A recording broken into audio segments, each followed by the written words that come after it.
নমস্কাৰ বন্ধু-বান্ধৱীসকল, অসমীয়া জ্ঞান ইউটিউব চেনেলটিলৈ আপোনালোক সকলোকে স্বাগতম জনাইছোঁ।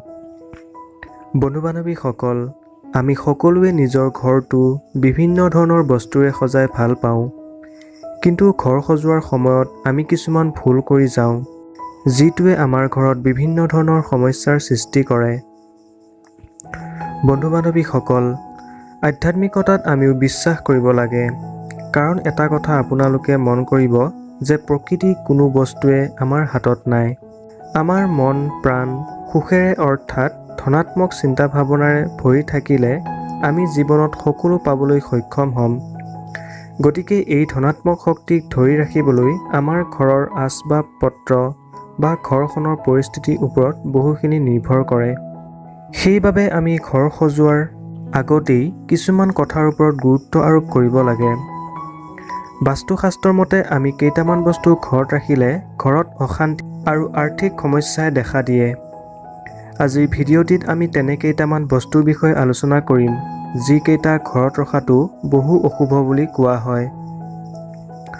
ভিডিঅ'টি ভাল লাগিলে লাইক কৰিব, কমেণ্ট কৰিব আৰু আমাৰ চেনেলটিকো ছাবস্ক্ৰাইব কৰি দিব। এতিয়া আহক ভিডিঅ'টি আৰম্ভ কৰোঁ। প্ৰথম বস্তুটো হৈছে কাঁইটীয়া গছ। সাধাৰণতে বহু লোকে এনেধৰণৰ কাঁইটীয়া গছবোৰ নিজৰ ড্ৰয়িং ৰুম বা বেডৰুমত সজাই থয়।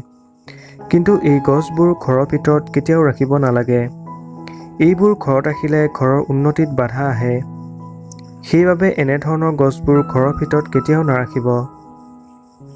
দ্বিতীয় বস্তুটো হৈছে বন্ধ ঘড়ী। বন্ধ হৈ থকা ঘড়ী ঘৰত ৰাখিলে অশুভ শক্তিৰ প্ৰভাৱ পৰে। বন্ধ ঘড়ী থাকিলে ঘৰখনৰ কামবোৰ সঠিক সময়ত হৈ নুঠে।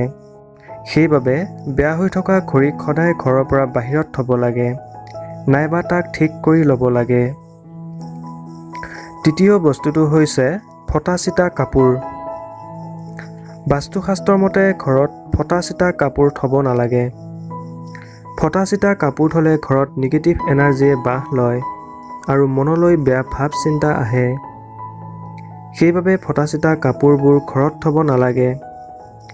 পাৰিলে ফটা চিটা বা পুৰণা কাপোৰবোৰ দুখীয়াক দান কৰি দিব লাগে। চতুৰ্থ বস্তুটো হৈছে হিংসাৰ ছবি। ঘৰ সজাবলৈ সকলোৱে বিভিন্ন ছবি ঘৰৰ ৱালত বা আলমাৰীত থয়।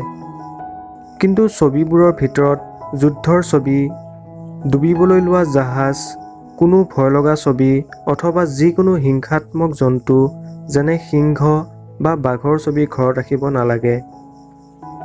ইয়াৰ পৰা ঘৰখনত নিৰাশাত্মক পৰিস্থিতিৰ আগমন ঘটে। বন্ধু-বান্ধৱীসকল, ভিডিঅ'টি চাই কেনে পালে তলত এটা কমেণ্ট কৰি নিশ্চয়কৈ জনাই দিব আৰু আমাৰ চেনেলটিকো ছাবস্ক্ৰাইব কৰি দিব।